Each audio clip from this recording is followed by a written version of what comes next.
I should have known something was wrong when I saw the convoy of golf carts.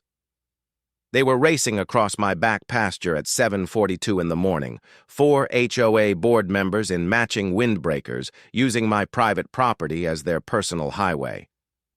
That's when they discovered the surprise I'd left for them. A line of commercial-grade tire deflation strips stretched across their illegal shortcut. The lead cart hit them first. The sound was beautiful, a sharp, definitive hissing that echoed across the meadow as 2 tires popped instantly. By the time the dust settled, there were 4 disabled carts, 12 flat tires, and 1 very angry HOA president who was about to learn that her reign of terror was finally over. My name is Jake Morrison. 3 years ago, I bought 5 acres of beautiful Colorado land just outside the jurisdiction of the Ridgerest Heights HOA. The property came with a modest house, a small barn, and most importantly, freedom, or so I thought. My land bordered the back edge of their precious gated community, and my private gravel driveway happened to be a convenient shortcut to their clubhouse. The HOA president, a woman named Diane Hartwell, seemed to take personal offense to my very existence.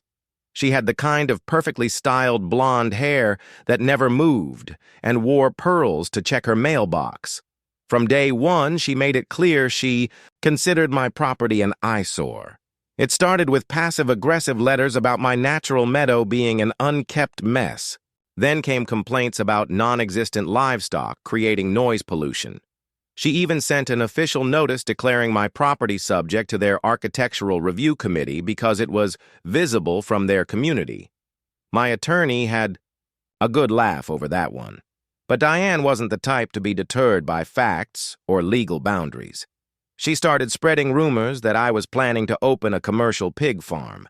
She organized protests at town council meetings. She even tried to have my property rezoned. When none of that worked, she escalated to direct action.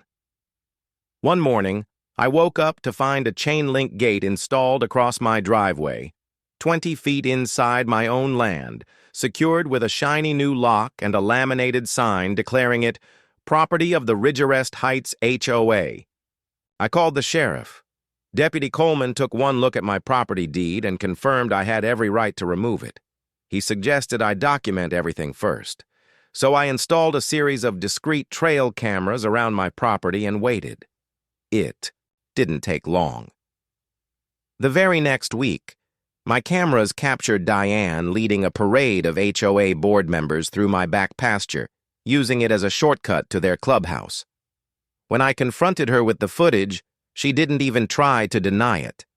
Instead, she claimed my land had been abandoned and that the HOA had established a prescriptive easement through years of use.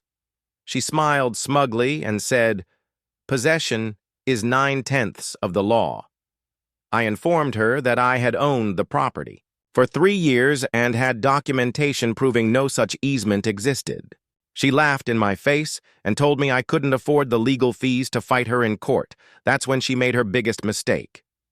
Diane filed an official complaint with the county, claiming I was maliciously blocking a public thoroughfare. She demanded the county force me to keep the path clear for public use. What she didn't count on was that I had already done my homework. The county clerk, a wonderful man named Bob, pulled the original property records from 1952. Not only was there no public easement, but the document specifically stated the access road was private property with no shared usage rights. Bob actually laughed when he read her complaint. I hired an attorney who specialized in property disputes. She immediately sent a cease and desist letter to Diane and the HOA board outlining multiple violations, including criminal trespassing, vandalism, and filing a fraudulent complaint. Diane's response was a masterpiece of delusional legal theory. She argued that my property was an attractive nuisance that encouraged her residents to trespass, and therefore, it was my responsibility to accommodate them. My attorney said she was going to frame that letter.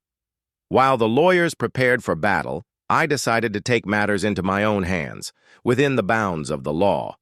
After consulting with the sheriff's department, I invested in some commercial-grade tire deflation devices. I also installed motion-activated cameras and no trespassing signs every 20 feet, along with bright orange warning signs stating that tire damage would occur to unauthorized vehicles. The signs were impossible to miss. The morning of what I now call the Great Deflation was like something out of a comedy. I was having coffee on my porch when I heard the familiar hum of golf carts. The HOA was having their monthly meeting and, as usual, taking their illegal shortcut. I watched on my phone as the convoy approached. The lead cart, driven by Diane herself, never even slowed down. The spikes did their job perfectly. Within 30 seconds, 4 golf carts sat disabled on my property. The chaos that followed was pure entertainment. Diane jumped out, screaming about terrorism. A board member cut his hand trying to pull up the spikes. Another called 911, claiming they were under attack. When Deputy Coleman arrived, Diane demanded I be arrested for attempted murder. Coleman calmly asked if they had seen the multiple no trespassing signs and the specific warning signs about the tire deflation devices. She claimed she hadn't, despite standing directly in front of one. The sheriff's department issued citations to all 8 board members for criminal trespassing. The tow trucks I called removed the disabled carts at the owner's expense. Every single insurance claim was denied because the damage occurred during the commission of a crime. The story made it onto the local news Facebook page with the headline, "Local HOA Board Caught Trespassing, Thousands in Damage." At the emergency HOA meeting that evening, residents were furious. The vote to remove Diane as president was 27-3, but that wasn't the end. The district attorney's office pursued charges for criminal trespassing, vandalism, and filing a false report. Her attorney negotiated a plea deal where she pleaded guilty, paid $8,000 in fines and restitution, was sentenced to 100 hours of community service, and was hit with a restraining order preventing her from coming within 500 feet of my property. The judge told her she was lucky I hadn't pursued a civil suit that could have cost her tens of thousands more. When he announced the sentence, Diane actually started crying and had to be helped out of the courtroom. She had tried to steal a shortcut, and in the end, she had only fast-tracked her own downfall.